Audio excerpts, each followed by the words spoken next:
All right, everyone, thank you so much for joining us for this pretty special virtual happy hour, maybe one of the coolest and most interactive the Guild has ever done in this virtual platform. Thank you to the folks who are helping to make this happen. This was very much a collaborative project. I think a huge thank you is owed to Jesse Bussard. They helped so much with just even proposing the idea of this happy hour and saying, is this something the Guild might be interested in? And I said, heck yeah, historic malt collaboration. Yeah, we're yes, the Guild is interested. So thank you so much, Jesse, for putting the kernel of this idea out there. Here from Admiral Maltings, we have Ron Silberstein, Curtis Davenport, Tim Decker. Admiral Maltings is in Alameda, California. From Crisp in Norfolk, UK, we have Dave Griggs here, and I believe we have Ryan Frank from Headlands Brewing. A massive thank you to the Crisp and Admiral folks for putting together the wonderful care packages that you received, and just generally for being willing to share their time and expertise with us.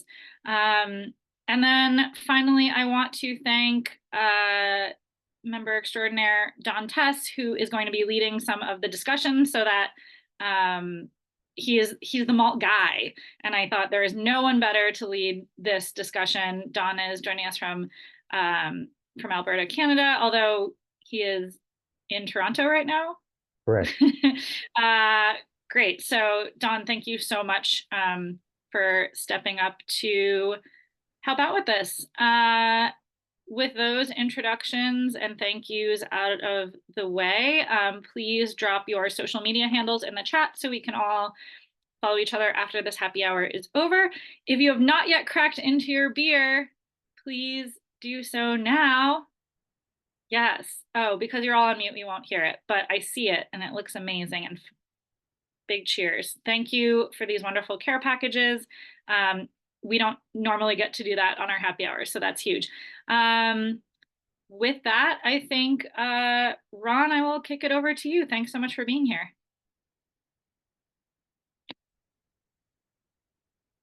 And you're going to have to unmute yourself. My best laid plans. For some reason, I thought you were in control of everything. But first, cheers, everyone, to something that's taken such a couple of ocean, well, across an ocean, across a continent, a couple of years, all that. Here it is. So thank you, everyone.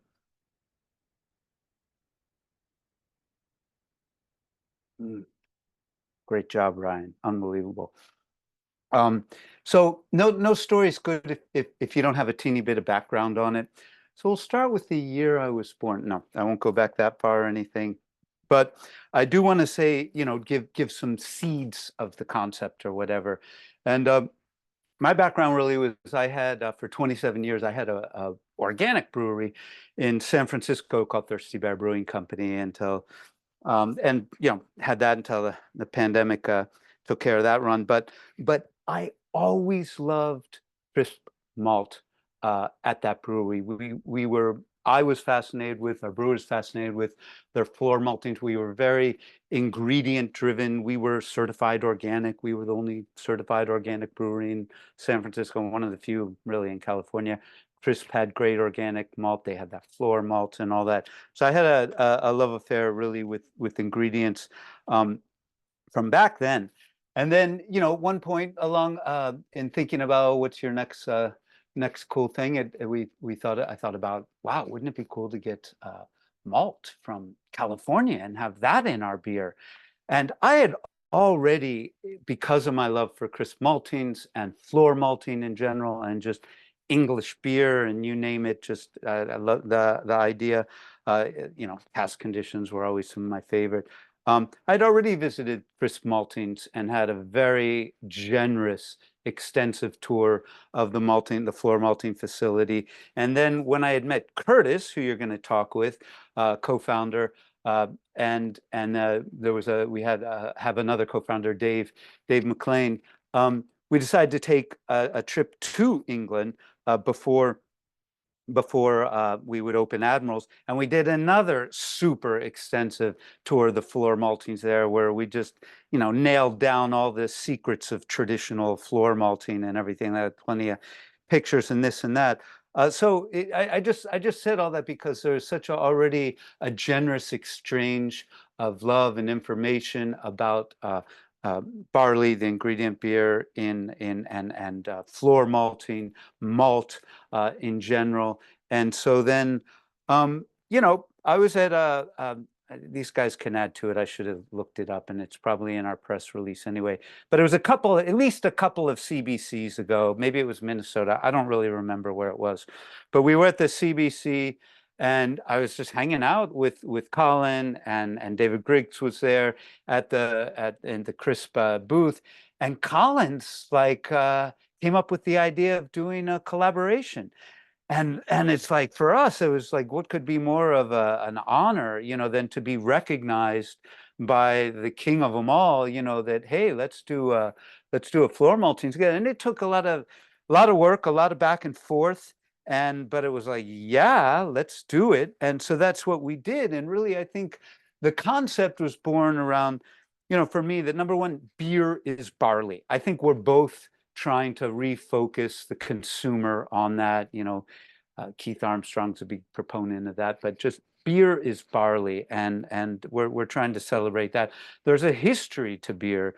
There's a history both in the barley, and that's another thing that Chris brought to the table, is this incredible barley variety that actually had been grown for decades mostly in the 1800s in California. But also it was, you know, the first it literally was the barley that created the Pilsner Revolution in the Czech Republic, you know, in the Pilsen there in 1842 or whatever. And so there's that history, the history of the barley, and then there's the tradition of floor malting and just the I'm going to call it a richness of flavor, a depth of flavor that is not replicated by pneumatic, you know, some of the more forced modern processes of it. And so that's really you know, how we came together, people who are focused on sort of the origins of you know, the modern industrial era, really. I mean,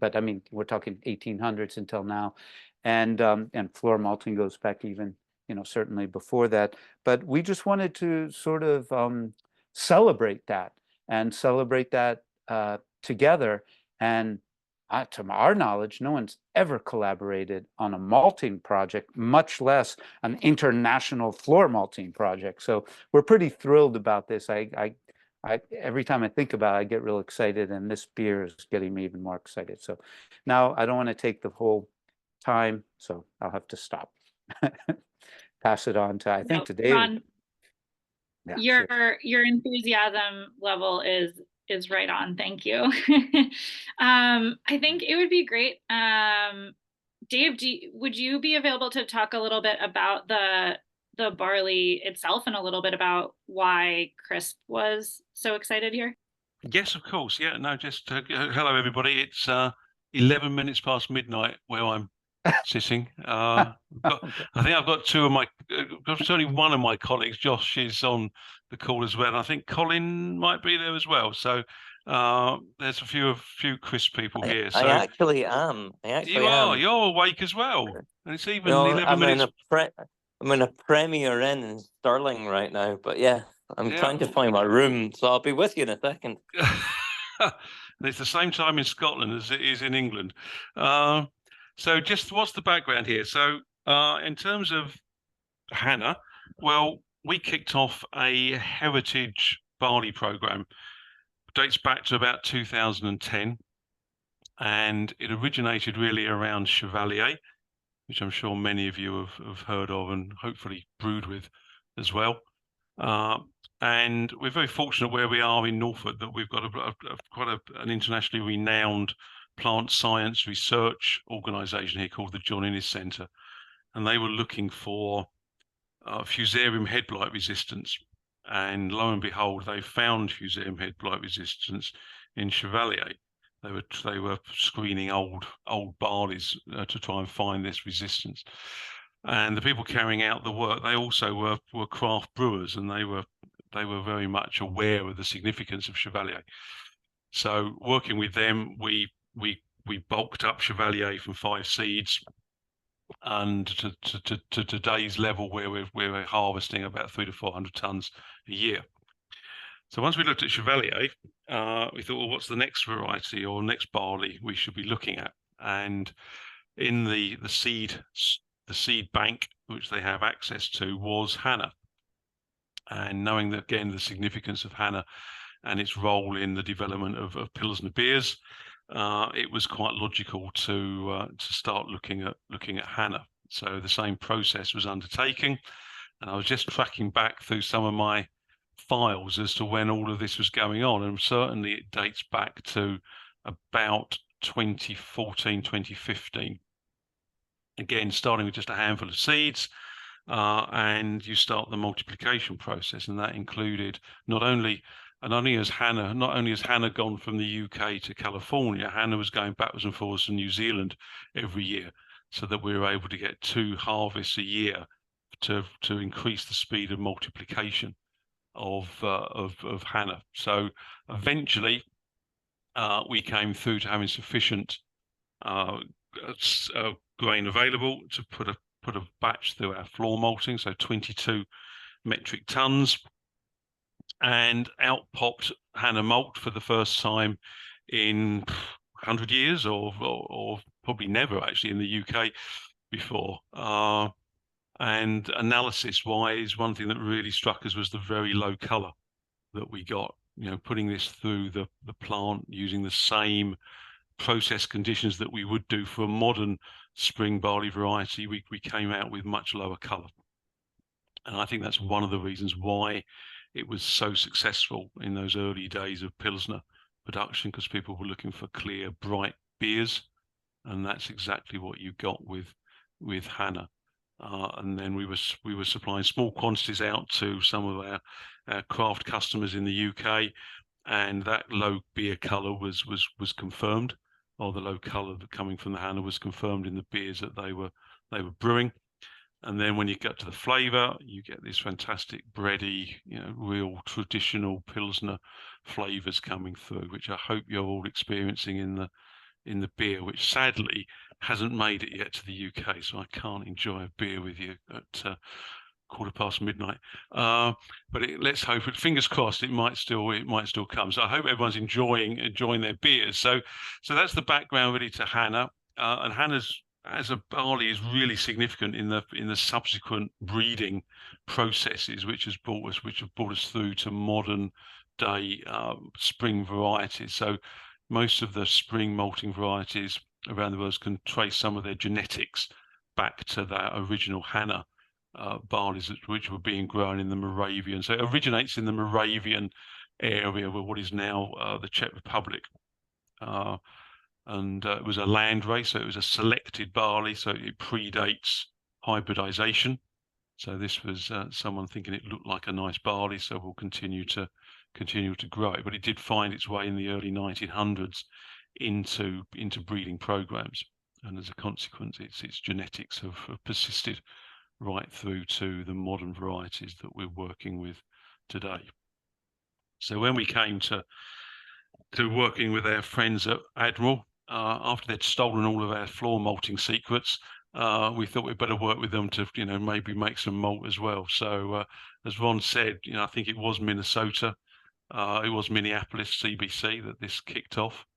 We did have another variety in mind to start with, but that didn't happen. But Hannah was a very good second choice, particularly. And I've actually just been looking at something before we started, a transcript of a discussion around the growing of Hannah in the Livermore Valley in Alameda County. So there is a very close association with Hannah and the location of the Admiral Malt House. And after a few issues around logistics, we finally got the barley out to Ron and Curtis, who did a great job of turning it into the malt, which you guys have been tasting through Ryan's fine beer production. Wonderful. Thank you. I love how many different threads there are to this, to the history of this project, and to the places where this project came to life. Curtis, or Tim, Curtis, did you want to speak to the malting a little bit, and then Tim, maybe to the, to how the breweries are working with this. But Curtis, if you want to talk about the actual floor malting process at Admiral, that would be really cool. Sure. I'm not sure how much we want to get like into the weeds with, exactly the malting process and conditions. I mean, tell me why you think this is so cool, in as much detail as that implies. Yeah. So, I mean, everything that Ron and Dave have covered already. I think, as Maltsters, we don't get to collaborate frequently. It's obviously a very common thing for craft brewers to collaborate with each other on a recipe, on a concept, and that's like part of most craft brewers, probably part of their typical cadence as they're doing these collaborations semi-frequently. And yeah, it's definitely different with malting. One, there's just a lot fewer of us. There's especially not that many floor maltsters in the world. And we're kind of spread apart pretty, the closest floor maltster to us in the US, I don't even know where they would be, actually. Colorado, I guess, Leopold brothers, maybe. So anyway, it's just cool to interact with other floor maltsters. And I think, it's a little different than a beer where malting will really, start with the barley variety, and then you can only do so much with that variety. Like, it's not like we could decide we were going to take, there's different directions we could go, but it's not like building a brewing recipe. It's really learning about the barley and what it needs to make a nice, balanced, functional malt.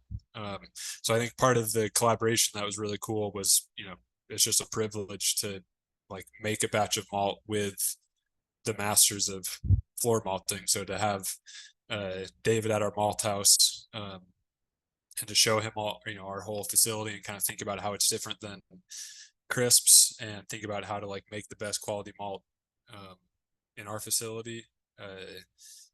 Yeah, it's a very special opportunity. Yeah, so I'll talk a little bit about the choices we did make for this malt. Hana, I guess I'm not sure how familiar everyone here is with like different barley varieties and how barley varieties have developed over time. But in short, barley varieties that are bred today are a lot easier to malt. They malt more quickly, they modify more thoroughly. They're kind of bred to meet the expectations of the modern brewer, whereas this barley wasn't even bred for brewing, correct? It's just a landrace barley that was found. So no one steered this barley towards like any particular brewing profile. So it's it's kind of compared to modern varieties, it's kind of a challenge to malt. It doesn't modify as quickly or as thoroughly, but that's also kind of the draw for it, I think. And I think Ryan will probably talk more about that. But there's perhaps something in the modern malting and brewing, kind of industrial malting and brewing, especially for adjunct beers, that have steered barley varieties away from maybe the quality that a craft brewer like Ryan would like for a classic Helles style lager. Yeah, so there's kind of a temptation as maltsters to take this old barley and make it line up analytically with how our typical malts look. And so I think part of this was like not trying to make Hana into a Copeland Pilsner malt. So for that, we gave it extra time on the germination floor, but we also kind of kept the moisture content down throughout the malting process, which gives it less vigorous growth. There's a risk if we're just trying to really to modify it to modern expectations that we would produce a really vigorous malt that maybe gets more of a green flavor, vegetal flavor, and that's not what we'd want in a Helles lager, or any of these kind of light lagers that folks were brewing with this malt. So yeah, kind of have to accept that it's an old variety with with a under modified profile, and then let the brewers deal with that in their mashing and extract expectations. Yeah, like I said, I don't want to get too deep into the malting details if folks don't want to hear that. So maybe I'll leave it there and wait for some questions, or if anyone has malt specific questions right now. I do have to leave maybe before we get to the end of this. So if there are like technical malting questions, I'm happy to field some now. Yeah, if anyone has a technical malting question, jump in now. Otherwise, I think Don will lead the Q&A portion, and you can send kind of questions his way. But if something about the floor malting process is burning in your soul right now, please speak up. I do have one quick question, and I'm conscious of the fact that if I had given the opportunity, I would overtake this entire conversation, much to the chagrin of everybody else on it. But I did read Jesse's blog post, and it mentioned in there at Admiral, you did 1 extra day of germination, even relative to what Chris would do. Is that a function of the fact that your malt house conditions are different, or what was the thought behind that? I guess, Dave, would you say that if you had the time, you you maybe would add an extra day to it? I think for us, it was like we had the opportunity to do it, and we thought that would, make the best quality malt. I think it also allowed us to keep the moisture low and give it just more time to modify. So the malting process can either happen by you can speed it up by having higher moisture in the green malt and just having it modify more quickly, or you can give it more time to modify slowly, and we opted for the second there. Okay. I think also if we go back to when it was back to 1855, it was probably being floored for 8, 9, possibly 10 days. Very extended germination periods. So today we can't really afford the luxury of that amount of time. So 5 to 6 days is the maximum that we would go. And I think probably with improved steeping techniques, since it would have been full immersion steeping back in those days, which would have required 2 days probably to recover from steeping. So with broken steeping, we can certainly cut down the germination time. But I think that, as Curtis said, the key thing is not to think this is not a 20th century or 21st century barley. This comes from the 1850s, so you can't manage it like you would do Copeland, or in our case Laurier or Planet. You've got to respect the fact that it's a bit of an ancient grain and will behave differently. Thank you. Wonderful. It looks like maybe Ryan has a question or a comment. I mean, again, similar to Don, I could definitely monopolize this call with questions. Curtis, I may follow up with you afterward anyway. But both David and Curtis, I'm really curious about like the agronomics, yield per acre, hectare, and how that relates to a more modern barley varietal, and then just kernel size, plumpness, aside from obviously it being landrace and performing differently than bred barley, specific to malting. Just really curious about those structures and how similar or different they are, or how they performed for you.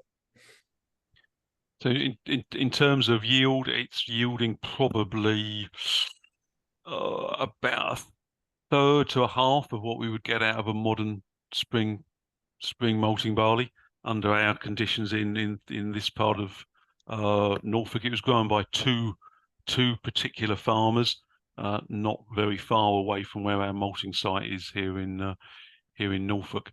I mean, what you've got to remember is, of course, they've got agronomic advantages that their forebears wouldn't have had 170 years ago. So they've got access to, chemicals. Yes, this wasn't grown organically. We did try to once grow Chevalier organically, and that was a complete disaster. So, this has had applications of fungicide. It has had nitrogen treatment, and I think it probably also has shore straightners on it, because these old barleys tend to grow quite tall.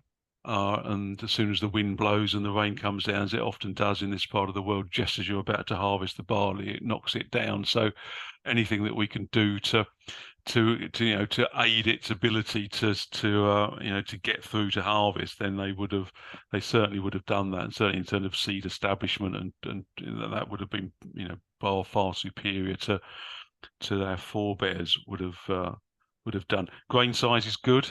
It's quite a plump grain. All of these older barleys are quite remarkable when you sort of see the ears. Normally they're long ears. It's I talk a little bit about Chevalier, which we're not talking about Chevalier, but the first time I saw it harvested, I couldn't believe that what the grain I was seeing was coming from a barley that was first selected in the 1820s.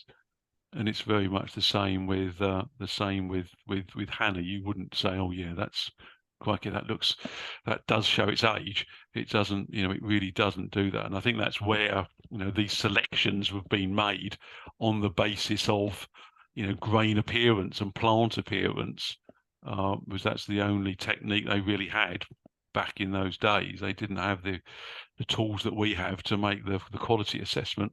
It was very much a visual. It was a visual assessment because it looked good, and clearly they did make some good selections of those land races. Wonderful. So I think we've now followed this barley from the UK to then it being malted in California. The next link in that chain, getting it towards our glass. Tim, do you want to speak a little bit to sort of how this malt is then reaching breweries and sort of what you're hearing from them? And then of course, Ryan can speak to actually using this in the brew house. Sure. So Ron and I worked together on building a list of breweries that we thought would appreciate this unique project. There was some consideration for size because it was such a limited batch size, but we also wanted to spread this out as far as possible. We wanted to get it in front of as many audiences, so we decided to go with a couple of larger craft breweries. We've got Sierra Nevada, we've got Firestone, we've got Russian River, all of them using it on their pilot systems, but we've also got award-winning brew pubs like Alaro in Sacramento. We've got lager-focused small projects in Napa like Hanabi Lager, and then they were all focused on the West Coast with the exception of Mount Holly out in Vermont. But before we even sent all that out, we send a sample of every batch out to a lab, and we get all of our results back. And what David was saying with, like, in the old days, you would have only your senses of qualitative measures versus modern day quantitative scientific measures. So we had now the scientific, the actual data to compare, with crisp Hana versus the now Admiral malted Hana. But also we set up a sensory before any of the malt went out. So I invited a couple of certified Cicerone friends and Joao Alameda from Almanac Brewing, which is next door. They share the building with us. And we did a blind panel and to help build the description and make sure that when all the brewers got the malt, they knew on a recipe design level what to expect from extract, but also what to expect from a sensory side. So once all that went out, we've, most of these ended up being lager focused beers. Got the list in front of me of at least a few of these. Alaro making a black Czech lager. Almanac's going to do a Pils. I was able to brew a collaboration with my beer project and some friends at the Monk Cellar, and we did a Czech amber called it's a Polet Mavi is the style. We also had some more experimental or kind of non-traditional uses of it. Brew Built up in Grass Valley, California, used it as kind of an American pre-pro lager with a few other unique offerings that we make. Our Atlas 6-row barley, our malted corn. So that's I'm looking forward to trying that one. We also, the guys at East Brother did alt beer. So it wasn't all lager, but a lot of them were fairly traditional styles that would benefit from this kind of heirloom, rustic, old school variety. And what we heard back from the brewers was pretty much what our data showed, which is, our Admiral Pils, the extract, the amount of sugar you're going to get out for fermentation to create alcohol is in the, low to mid 80s, which is solid. This being a variety that, as you've heard, it was not really bred across multiple generations and multiple lines to create the most extract. What we got was about 77. I think I've got the COA sheet pulled up. I think it was 77.9 is what the lab showed, and from my experience brewing my collab, it ended up being right around 77% extract. So we were able to give accurate information to our brewers so they could plan accordingly. As a lot of these brewers made traditional beers, you saw people who maybe didn't normally use decoction, which was the traditional method of extracting as much sugar out of your grain in the days of under or poor modified malt. But it also, you get flavor creation in that process. So we saw people like, Hanabi Lager doing a triple decoction. We had Mount Holly doing a decoction, Ronin Fermentation Project doing a decoction, DTSJ in San Jose doing a decoction. So, we found a really great list of breweries that were ready to take the challenge and to actually brew with something that they understood what they were getting, and they brewed beers kind of accordingly. I'm going to share in the chat. Earlier, I shared a link to kind of a video, the video of like from when Josh and David visited the malt house all the way through to us spreading, steeping, spreading, kilning, bagging, and then that sensory panel we did. There's a video in the chat, and I just shared 2 photos, sets from 2 of the brew days. So one was East Brother and one was the beer that I made. We are going to be serving roughly a dozen of these beers at a festival on the 29th here at Admiral Maltings. We're calling it It's the Malt Festival. Although the focus is going to be on our local community here in Alameda. Well, I should say over there in Alameda. I live in Sacramento, but the local community in Alameda, a big part of it is also going to be these unique floor malting kind of projects that we're trying to work on, and we want to promote our farmers, we want to promote our local community, but also we want to promote the long history of floor malting. And we're just really, really excited to be working with Crisp and have an opportunity to feature these beers to like our local audience. That's so cool. Thank you, Tim. Really neat to see the range of applications for this malt. That's super cool. I think Ryan's going to be the last but certainly not least person who's going to introduce themselves and chat about their role in this amazing project. And then Dawn will kick off our Q&A. But Ryan, as a brewer, what were your thoughts when you first heard that this was available to you, and where did your brain go from there? Honestly, I was overwhelmed. I was very excited to be part of that invitation. I read through that list. It's a who's who of some really great brewers and a lot of people I respect within the California beer industry and beyond. And not only that, similar to Ron, I Crisp has been one of my favorite maltsters. I would put them at the top of the list with another maltster out of Bamberg, Germany, and then Admiral. Those are like all the malt I ever need in the world forever. So I really felt honored and privileged to be selected, and went back and forth a little bit.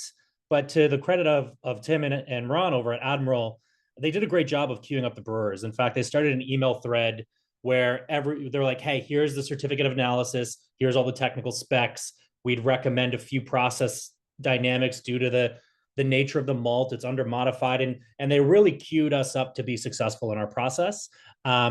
Which was really helpful. And I had a couple of sidebar emails. We also with some brewers, and some people responded all thread, and just really talked shop about what we intended to do and why we did it.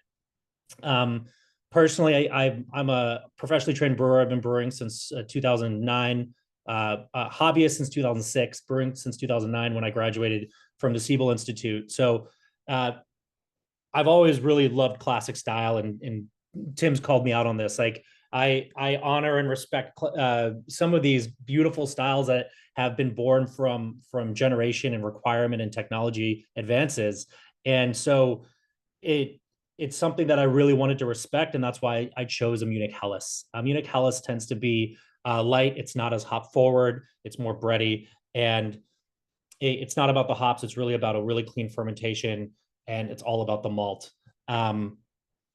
I believe, and I always say, malt is really the soul of the beer. Everything else, is personality and spice, hops and esters and whatnot. And those are important and drive amazing flavors.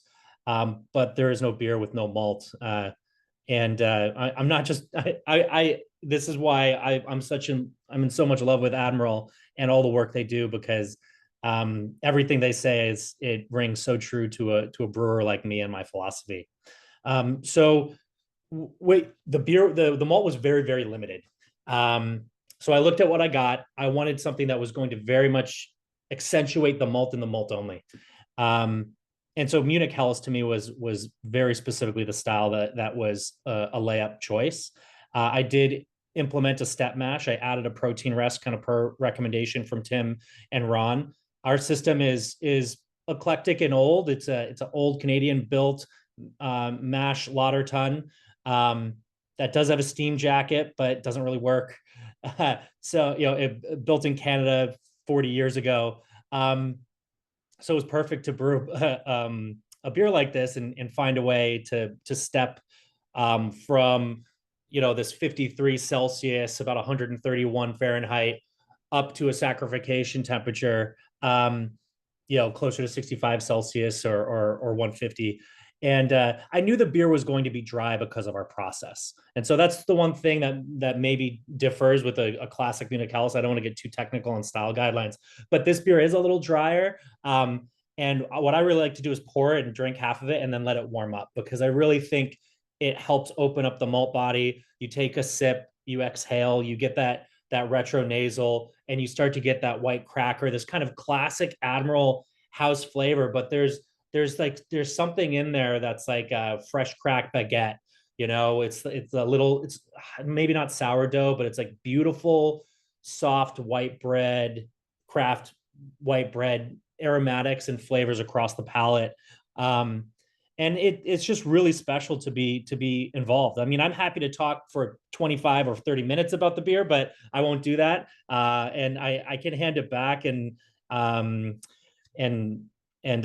obviously open for questions and Q&A. But really, the biggest takeaway, the too long didn't read of my spiel is I couldn't have been more excited to see this collaboration. It's like titans and people that I've respected since I was a home brewer getting together and doing something so cool that really struck a chord for me and the history of why we do what we do. And it really illustrates that we've stood on the shoulders of giants who've been doing this for centuries, and to bring that back and experience that in the brew house and then experience it in the glass is really a privilege. So I want to say thank you. Well, thank you. I know our members are all thrilled about the beer. Rave reviews in the chat box. So thank you again for making it possible for us to really taste what this collaboration is about. Without further ado, Don, the malt man, the barley bro, the whatever title you want to make up. Don, kick us off with some Q&A, please. So my first question, and I just kind of wanted to build off what Ryan was just saying on the sensory side. Obviously the beer is malt forward and intensely malty, I would actually even say, without the use of any dark malts. I was wondering if, Ryan, you could maybe speak to how much of this flavor or what flavors you would say are because of your brewing process versus the fact that it's Hannah barley. Obviously, you would have made similar beers with other barley varieties before. And then maybe Curtis or somebody who could speak to how much of this is the fact that how much of this flavor is Admiral's flavor versus if Crisp had done the malting. Yeah, I'll take less than a minute and break it down. The major changes that I made to a standard single infusion brewing process. I don't want to get too technical, so someone kick me if I do, virtually kick me. We added a step mash. It extended our saccharification rest significantly. We ran off to the kettle like normal, and we did extend the boil. I didn't want to utilize any character malts. So this is 100% Hana pills. I actually, we got a very generous allocation for our and for our kettle size. I actually had to shrink our kettle a little bit to hit my target sugar concentration, original gravity, to fall within the style guidelines. And because of that, my finishing gravity, while the beer does drink malty, it did finish at 1.8 Plato, which is very dry. It's slightly below style guidelines as well. I like very dry beer anyway, and I like I think it actually helps support malt flavors. You're not tasting residual sweetness; you're actually tasting the malt flavor. So that falls really in line with my brewing philosophy as well. I did add. I extended the boil to a period from 90 minutes standard Pilsner malt boil to 120 minutes. And what that does for non-brewing folks is it creates a little bit more, a lot of people say caramelization, but it's really melanoidin formation. But it's Maillard reactions like the difference between white bread and when you toast your bread. So I wanted to do that because I wanted it to be Hana, and I didn't want to throw in a specialty malt and go grab a beautiful bag of character malt from Crisp or Admiral. I just wanted to see what the Hana was going to do and really leave it unadulterated. But in process, I did nudge a little bit more malt roundness and body through process. And I'll pass it to Curtis. Yeah, and I've got to run, so I'm going to keep this real fast. And I'll let Ron or Tim or Dave talk about the Admiral versus Crisp differences. But I think just to dovetail with Ryan, I think something that's maybe underappreciated about old malts, like not old stale malts, but malts of old barley varieties, is that, yeah, with lower extract, lower sugar, you're using more grain to make the same 4.8% alcohol beer. So you get more grain flavor as a result of that. So I think it's maybe maybe these modern varieties are not contributing as much flavor to the beer as an older one would, because they're just so efficient at providing sugars. Anyway, food for thought, and thank you so much for getting this group together, Kate and Don and Jesse and everyone is here. Sorry, Curtis, I have to leave. Curtis, go get your ferry. Yeah. Bye. Thanks, Curtis. This next question is for Dave, and Dave, I don't know if you want to, add on to what Curtis just said, but in addition to that, there was a question in the chat. Where did you get the original Hana seeds from that you grew up, and as you propagate it and as you're continuing to grow it today in larger, commercial quantities, might it have mutated to mimic the behavior of more modern varieties? Good questions. Just following on from what Curtis was saying, I think, Tim, you did do a hot steep on both crisp and the Admiral malted Hannah. I don't think there was a lot of difference, was there, between the two products? There was not a ton. I think our Admiral Hana came across a little bit more. I would say floral, but the biggest difference between our Admiral pills and our version of Hana was that our Admiral pills always has kind of a honeysuckle, like floral sweetness to it, and then the Hana was more bread dough crackery. So with that said, there was some of that residual floral in our process than from yours. I felt even further into the cracker kind of saltine, almost pizza dough. So it just further, like, so it was like, I would say your guys' Hana, our AP, and then our version of Hana was kind of in the middle. That's from what I saw on the sensory side. I think that was one of the other aspects of the collaboration, was that we were comparing an 1870s built floor maltings with whenever the Admirals were 2000 and something malting. So, quite, although fundamentally the same process, some quite different equipment in use, with the Admiral cooled floors. Our kiln is a natural draft kiln, taking 3 days to dry the 22 tons of malt. So I think inevitably you're going to see some differences arise through those processing differences as well. So that was the first part of the question. The second question around where did the seeds come from? Well, the seeds came out of the Germplasm Research Unit, which is housed at the John Innes Centre in Norwich. So this is one of many what would be termed seed banks around the world, and their job is to maintain a library, I guess you would call it, of seeds of various species, not just barley. And at intervals, they will remove seeds from their collection. They will grow the plants back up again, and they will then put the seeds back into the seed bank, so they can maintain, a viable supply of ancient or heritage grains. So, and it's a publicly accessible facility, so you can ask them for grain. They'll only give you 5 grains, and then you've got to start the job of doing the propagation and the multiplication process. In terms of mutation, I don't believe that it's mutation. I mean, barley is a self-pollinating crop, so it is quite rare to see a lot of mutation arising, because of that pollination process. We haven't had it done with the Hannah, but we did check out the Chevalier genetically, and that was shown to be the same as the original Chevalier that was being used back in the 1800s. I'm quite confident that the Hannah would also check out genetically, should we wish to go down that route. Excellent, thank you. My big question is why? Why did you guys do this? There's a lot of a lot of science behind malting and the genetics of the barley.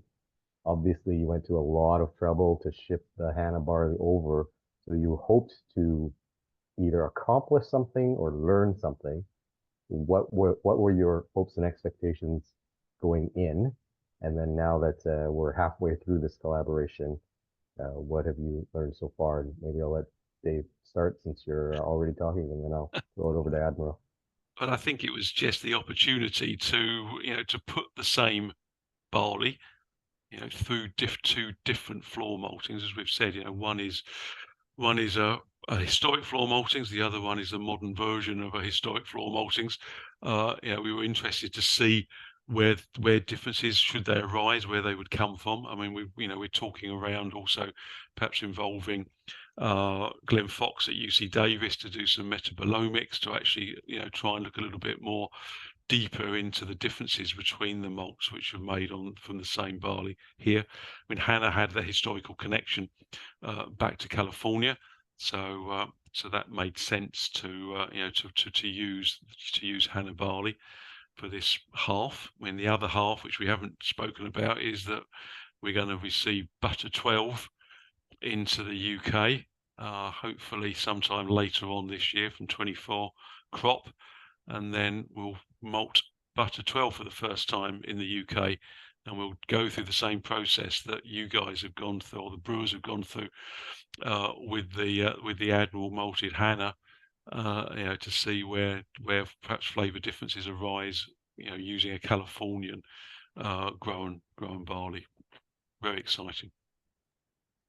And I'll just add real quickly, I think, and then from another perspective, as far as the consumer, we want the consumers of beers to celebrate its most basic property. It goes right back to what I said in the very beginning, that beer is barley, and this is an ultra-focused concept on bringing out the flavors in barley, whether it's through the floor malting or whether it's through traditional varieties of barley, and just it shines a spotlight somewhere where that at least I feel, I think clearly Chris Maltings too feel it's really important. Just to echo some of what Dave and Ron have said there as well. Hi, Colin from Crisp, and it's why did we do it?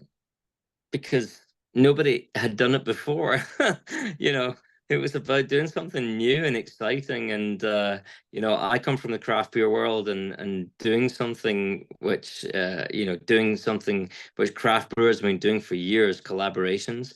For two maltsters to come together, maltsters are not traditionally known to talk to each other. So for two maltsters to come together and actually do something which celebrates their craft, because malting is a craft. It's about experience and skills and talent, and really to bring two malting companies together that really love what they're doing, and celebrate that is it's hugely exciting. So I think first and foremost it was about that, and then we found Hannah as the vehicle to do that. So yeah, I think that's where it all originated. From a marketing perspective, my job on this whole thing is to work with Ron to knock our version out of the park, so I can put the pressure on Crisp to take our butt at 12 and shoot it to the moon. We're concerned, Tim, quite frankly, because you've done such a good job in knocking this out of the park that we're slightly concerned what happens when your butt at 12 comes over to the UK. My next question, I think, is probably for Ron. Admiral obviously loves working with California grown barley. We mentioned Bud at 12, and I think you also work with Lontra. Obviously very happy with those modern varieties. Now that you have worked with Hannah, is there anything, I know you have a close relationship with UC Davis and the breeding program there. Is there anything you're going to talk to the UC Davis group and say, we love this launcher, we love this Buddha 12, but why can't you make it X, like something that you loved from the Hannah? That's a great question. I mean, I think as far as there's the whole flavor aspect is perhaps what you're talking about. The typical breeding programs focus so much more on what's the yield going to be to the farmer, what's the malting quality going to be on the specs. We actually just are doing our first 2 batches of a variety that UC Davis called UC Alameda. I wonder why they named it that, but anyway, it's the same germplasm that the Buddha 12 is, and but it's supposed to have a little bit lower beta glucans, and for importance to the farmers around here, more of a resistance to striped rust. So we're interested in that, but we're also really interested in pushing. We're doing fun things. We're doing naked barleys. That was precipitated by some of the work we do for distillers, and just a process that, like, literally their system would get clogged by the husks from barley, because a lot of distillers do on grain fermentation, mashing, fermentation, and distillation. And so, to us, a solution for that was using the naked barley. And we, from Pat Hayes up in at Oregon State University, we got a barley variety called Buck. It was a naked variety.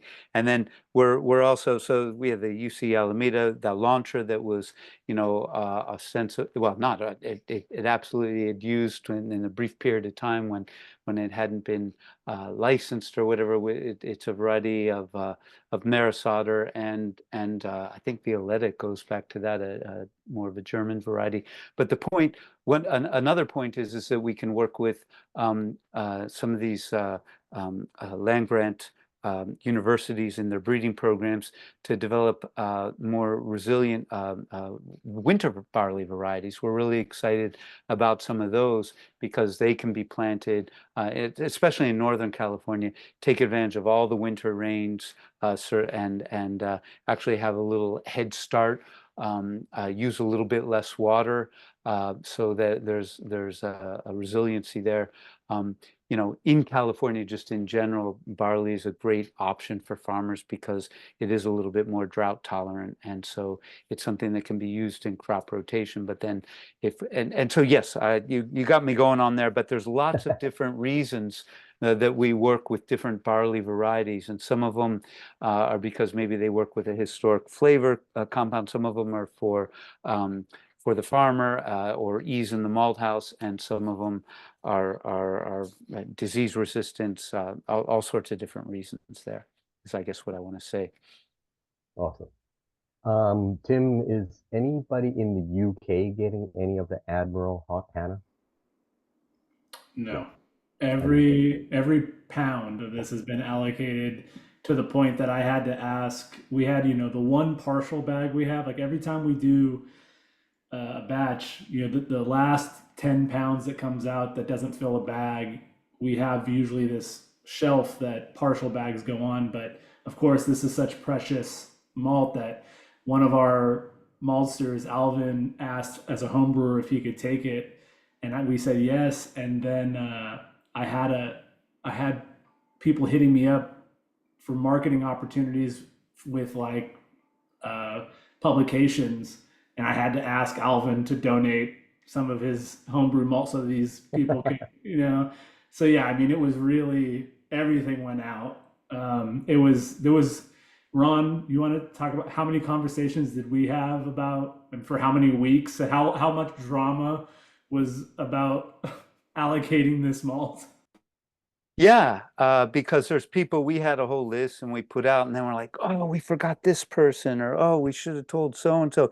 And then, the second you do an Instagram post, people are going, hey, how can I get some of that? And then it's like, oh, how do you tell someone who's like a really good, loyal customer, actually, it's all been sold, and so it was tough. But that's the kind of excitement that was around this project that we had so much fun with. And then, yeah, just some people had brew systems and needed a certain amount, and so you had it says, but it all worked out. I think everyone understood in the end, and we had some, just a wide spectrum of breweries, from all the big guys, from the Firestones and Russian Rivers and Sierra Nevadas, to all our, just great, to Hanabi loggers that do, this much a year, to all our, just people who are loyal customers and make great beer. So we had a lot of fun with it. But it was tough. I kind of almost wish we had 2 containers instead of 1. My final question is sort of a jump ball. You have a group of enthusiastic people here. Some of us are, technical writers that we write for brewery publications. Some of us write for consumer-facing publications for the beer drinker. So what do you want? You know, hops get all the glory in North America. So this malt collaboration, I think, was a great opportunity to really say something about malt to brewers and to consumers. So what do you want us all to take away from this collaboration? Anybody can answer that one. Ron, while you queue up your answer, I'll put out mine. From kind of a sensory side of things, we talk about terroir in wine, and we talk about something that is less mentioned, but if you talk to winemakers, is élevage. So how is something raised? So you can have the land that it comes from, and you can have how is it produced, what were the steps that the winemaker and the vintner took to get to that point. The same conversation happens with malt, where we want to connect with our farmers, we want to connect with land, but if you don't have something to reference it to, where you start to wonder how much impact does this have. So this was a huge opportunity for us to be able to take something grown. We are California focused, we are West Coast focused, but this was such a cool project and a cool opportunity for us to use our same process and our same steps, but with something grown somewhere else. But also the question of individual malt houses, especially with floor malting, we're talking about microbiome that lives on the surface of the grain. It comes from the farm, and it comes from the big buildings that we have this grain exposed to the open air. It's this was just a really cool, from a sensory side, opportunity for us to do this side by sides of not just Hana variety with Buddha 12 variety, but with Admiral floor malt and Crisp floor malt. So that's what I got really excited about, and that's what I was enjoying having conversations with brewers like Ryan about. Anybody else? Well, I was going to throw it to Colin because he speaks so eloquently to this, or Dave, but I'll throw. I don't mind talking, and I just want to sort of piggyback on that. There was a really interesting MBA podcast, the Master Brewers Association of America, with the Aaron McLeod, who was the original director of the Hartwick College, and Curtis was on it, and there were some other Maltsters, but functional terroir. It was about functional terroir, and so there is a combination of things. I mean, the only time you can begin, in my humble opinion and some anecdotal experience, as we work with the same farmers year after year with the same variety, there's absolutely positively things that I notice. And some of it comes from that. Some of it is because it is grown in a similar region, the same variety. And some of that is going to be what our malt house adds to it. And that partly gets into functional terroir, and that it's a variety thing. Some of it is going to be the farmers' practices on how they raise that crop. But this was an opportunity, again, for us to simply highlight some of these things that inevitably, it's not a bad thing, but because some of the commercial demands for consistency and things like that get blended away in some situations. And so we're just able, again, to just focus on the small, focus on the farmer, focus on how they raised it, if that's necessary. Focus on the malt house, what contribution that did. Focus on the variety, what contribution that did. And so all these different things add up to functional terroir, and that's really fun. But again, it's a chance for us to put barley on the pedestal the way a winemaker puts the grape on the pedestal. So that's it.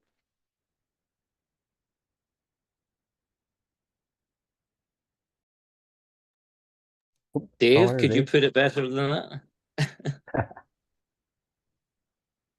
I think I'd struggle to. I mean, for me, it's the maltster collaboration. I mean, I've been 34 years working in the malting industry, and I love being around the craft maltsters now, because there was just such enthusiasm, such a willingness to try things. And we do, it's great to be able to collaborate on a project with friends that we've known for a number of years. It's just a great, to me, it's just a great thing to be involved with. Yeah, I totally agree with that. I think there's absolutely that aspect of a fraternity of floor maltsters around the world who are trying to continue a tradition that stretches back hundreds of years of a really traditional art form, of malting in a very, very traditional way. But I think when we thought about this project and why did we even sort of think to do it with Admiral in the first place? Well, it was about that shared tradition and that shared expertise. You don't take something like Hannah, which has been grown, quite frankly, on a single farm in Norfolk at massive expense, put it in a container, ship it across not only the Atlantic, but through the Panama Canal, up the west coast of the United States, into Oakland at vast expense, and then hand it over to some amateurs? No, we didn't do that. We handed it over to some experts. We handed it over to some people that shared our expertise and our love of turning barley into malt. That's what maltsters do. We take the very best that the farm has given us, and then we turn it into something that a brewer or a distiller will love. And we knew that Admiral were going to do that, and we knew that they were going to do that really, really well. And so I think that that's what ultimately this project is. It's a celebration of love of barley, and that's why we're celebrating this today, and why we'll celebrate the return journey, of course, as well, from California and back to the UK as well. So ultimately, yeah, this is about fraternity. It's about celebrating something, an age-old tradition. Hops get a lot of love. And why do they get a lot of love? Well, it's not really because the hop merchants are doing an awful lot of work. It's because the hop farmers are doing a tremendous amount of work. I think when it comes to malt, it's a combination of actually the two. The farmers are doing a really good job, but also, the unsung heroes are the maltsters. And it's something that is really, really missed in the beer world. The maltsters are taking something for biology, something from the field.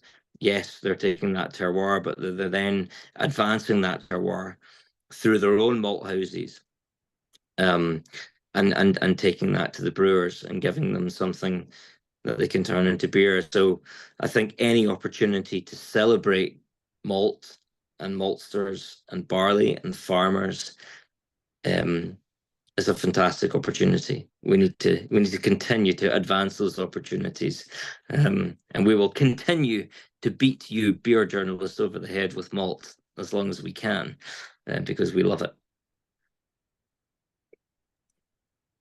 With that, I think, Kate, we're out of time, but I think that's a good opportunity that everybody on this call would love to somehow be involved, or at least taste the beer out of the crisp side of the collaboration. And so, obviously, it's not up to me to control the North American Guild of Beer Writer finances, but I think it'd probably be cheaper for the guild to charter a plane for us all rather than paying for our individual flights. But that's my 2 cents. Don said guild private jet when. Let me get back to you on that one. But this was fantastic. I think my role here is just to thank everyone for their generosity of time and of talent and expertise.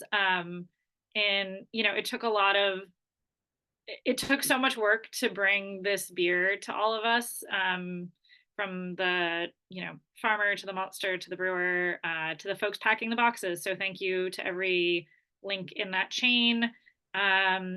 Thank you again, Jesse and Don, for being so helpful. And my promise to everyone here is that if anyone wants to learn more, wants to be connected to any of these folks, I'm sure you can find their contact info somewhere, but you can also come to me because obviously I have everyone's email. So if anyone wants to be connected with anyone else, please consider me a nexus for that. So thank you all so much. We're just so grateful, and we'll have to do this maybe again with the next round of this collaboration.